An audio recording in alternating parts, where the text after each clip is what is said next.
One spike, one block. So, what is the hardest jump you can do with that? Let's start calculating.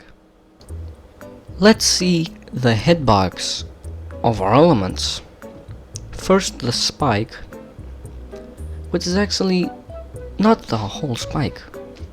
It's weird. It's just a little rectangle in the spike. Then we have the block. It's a block. Let's move on. Let's hop into the editor. Here's our block, and here's our spike. Now you might be thinking, how hard can you really make a block and a spike? I'll keep it really simple. Let's first start with separating the spike and the block. Nothing much, it's not really that hard. Really, anybody could do this, and I don't know what difficulty this could be. Now let's put the blocks back together and backwards. Interesting. Nothing really much. Now here's a tighter space, I could say. Experimenting with the block and the spike. Let's switch places. That seems to be even harder and tighter. But really, you can literally just jump over that. Let's move the spike a little bit higher so we can, fix the issue. You cannot jump over it now, but the jump is way easier.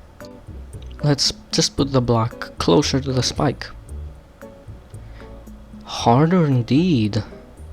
Even possible? Yes, it's still possible, so that is quite the hard jump. Let's put it even more down, which I think that's a little lot down, and basically that is impossible. Moving the spike upwards by a bit might make it possible, but I think still very hard, which this very hard is basically impossible.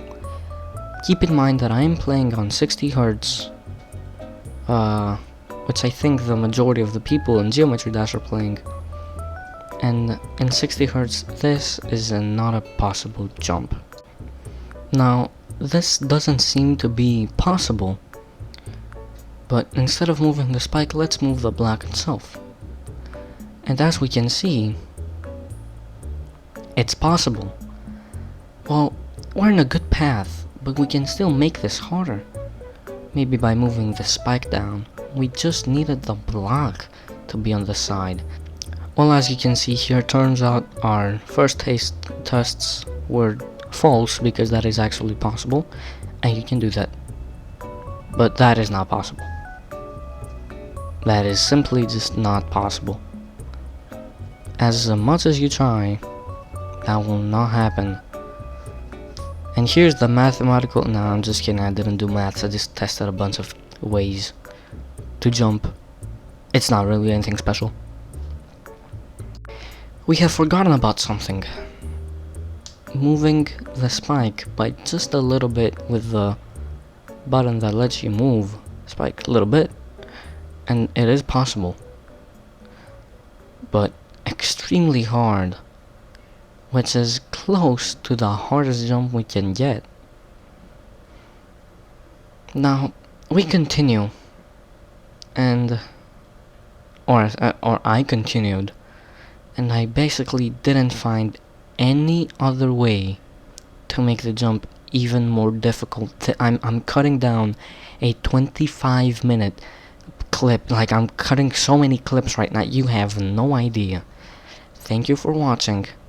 This is the hardest jump in the entire game, made with a spike and a block. Enjoy.